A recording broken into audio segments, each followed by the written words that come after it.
Hi everyone, I'm just going to give you a quick demo and walkthrough of the SOP agent that I built recently through LearnLoop, which is my little lab of experiments. What this is in a nutshell is if you imagine you have your policies and your operating procedures that you run in your business, and you have your team of employees, and you might have a new starter or just a normal employee, and they need to know something that they've forgotten or just don't generally know, like a bit of a niche question, they can pull this information instantly via this workflow. And they don't need to bother anyone else about it. They don't need to, you know, put someone on hold while they go and run away and find out what the issue is. They can just message the workflow and it will pull the data instantly, really saving you a lot of time, stress, and obviously money to save some costly mistakes. It kind of removes that human error. Um, the way this would work is if we uploaded all of your business's documents, procedures up to the sort of database, then I've used Telegram as the trigger point, just the base chat mode. Doesn't really matter. You can use WhatsApp, you can use Facebook Messenger, whatever takes your fancy. I've just used Telegram for ease.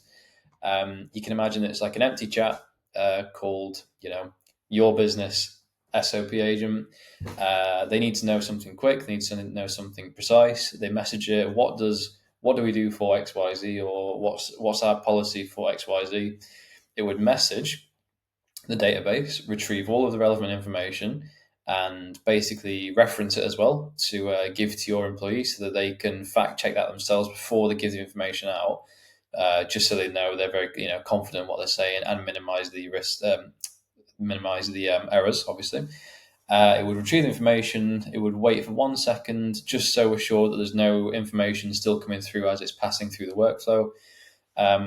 And then this little AI basically takes all this information it's retrieved and just cleans it up into the right format for the message model that we're using. So in this case, Telegram. Obviously, it was in an email. We could put it into like bigger segments if we wanted to, but I prefer using text because it's quicker than email. If you just imagine like someone could just pick up the phone and ask a question, and then boom, there it is. And it cleans the message up, ready for Telegram. So that is the workflow, guys. It looks simple. It is simple. It's also very, very powerful. And I feel like a lot of people probably benefit from it. So, yeah, hope you guys can implement this. Or message me if you want to know any more. Okay, guys. Cheers.